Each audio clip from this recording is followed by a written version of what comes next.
Hello, my name is Anneke Lucas. I'm a survivor of child sex trafficking.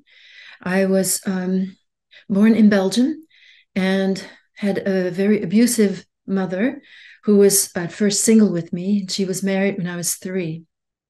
We moved then to a new place, and there I believe my mother, who was not mentally well, was targeted. Our family was infiltrated by people who I assume were part of the network.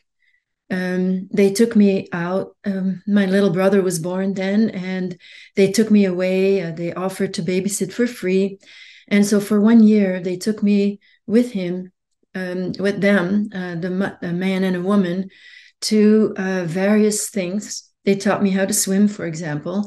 And there were always other children there that I didn't really see again necessarily. They would say they were nephews and nieces, but the truth was I was never allowed to get close to any of these children, and it seemed like the children were changing.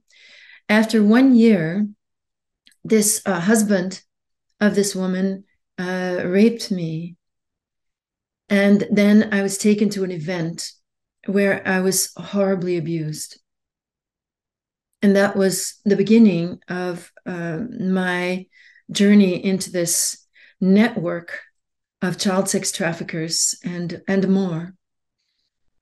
I tried to tell my mother what had happened, and she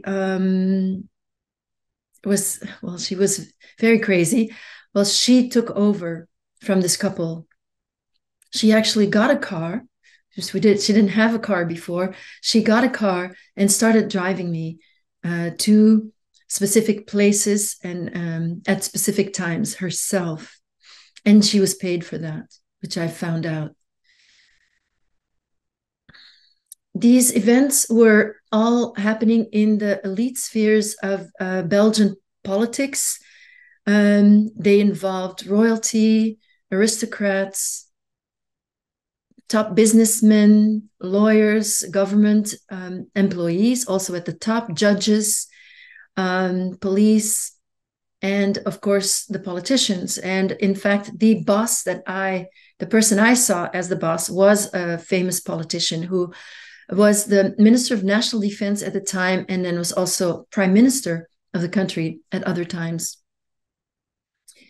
Now, initially from 6 to 9 years old, so we're talking 1969 when I was 6 years old, to 1972, I was used mostly either for people who were being indoctrinated into this network, who had been triaged and eventually then placed in front of me as in a room with a young child, 6, 7, 8 years old, and who would then rape me.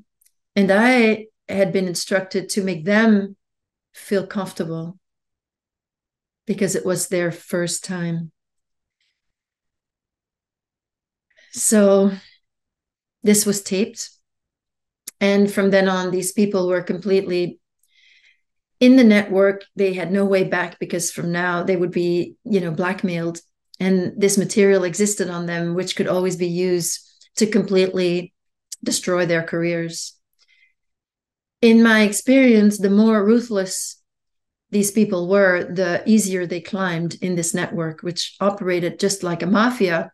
But the child sex trafficking was really the greatest currency of this network. What was, the most used to own these people. I was also sometimes used for certain aristocrats who were extremely sadistic, where children would just be killed. And there it was just a matter of sheer luck that I wasn't killed, but I was around it. At age 9, I was given to someone from what was the global network. That global network was similar to the Belgian network, except it involved people who were on the global stage, either very visible, very powerful on the global stage, or people behind the scenes that are trying to gain control of the, entire population, in influencing politics in all countries, not just in the country of their origin. And there was a ritual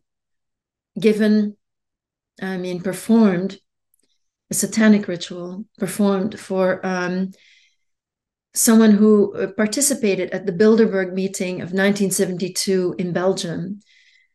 And that ritual,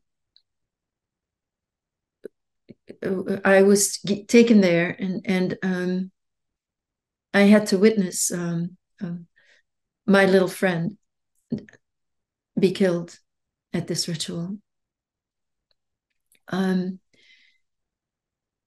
Through very strange circumstances, this American global networker took an interest in me and then decided to make me his personal slave.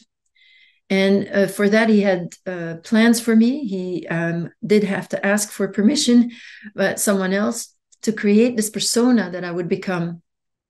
And that this was at my 9th year. And I was then sent to mind control training in Germany, which was very similar to MK Ultra training. And it was decided that I was going to be given a platform of fame, less as a reward for me, but more to be able to exploit my talents, and especially to have me attract the most powerful men in the world who wouldn't be interested in me unless I had a platform myself, so that I could spy on them for my owner, who was now this American, very important person. And I know that in that year, from 9 to 10, I was already sold to very powerful politicians globally. And I was also being trained that whole year. This is torture-based mind control, just to be clear.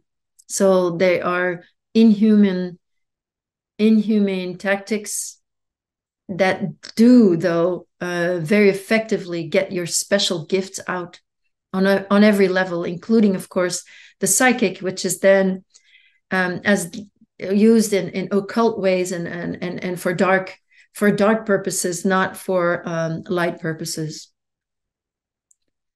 After 1 year, I was made to do something that was too much for me. So I rebelled. And then the plans for me were all shattered, and I was kicked out of the core of the group of the most powerful networkers in the world. I was reprogrammed, involving more tremendously humiliating torture and painful. And I was sent back to the Belgian network, where the leaders there clearly had no idea what exactly had happened. So they kept using me for their VIPs whenever their VIPs came, because I had that special skill from my training in the global network. I was rescued 1 year later when I was 11 years old in 1974. The last year in the network, I've recorded in my book, which is Quest for Love, Memoir of a Child Sex Slave, which is simply available on Amazon. And of course, I go back and explain what had happened to me before, how I'd been mind control trained to become this elite sex slave. And the rescue was extremely dramatic and is recorded in the book as well. That is to say, I was rescued by a young gangster who was inside the network but wanted to get me out. But also, I did have a near-death experience, which was instrumental, really, and more importantly, was what gave me what I needed to really find healing, to give me a sense of what reality is like beyond the physical world, and to connect with that great love that is present in the universe in the right way, which is, of course, very difficult to do. But this is really after my rescue. I was given very specific instructions by the person who rescued me. So I followed those very, very, very closely. And my circumstances, because I'd listened to these instructions, really put me in a position where I was able to focus on healing. And that journey then, basically now 30 plus years of going through all the trauma that I've experienced and looking at all the betrayals and all the feeling the pain really from what was done to me. And then compounded, I think, by not being believed in the beginning, not being believed by therapists, not being believed by people generally, until I finally found a therapist who was open, with whom I could work. It took me a long time before I was able to go public. I did that in 2013 when I finally felt strong enough in my healing to be able to speak about this and let the world know what is happening. So I'm very glad to be able to share my story with you today, and have a wonderful viewing.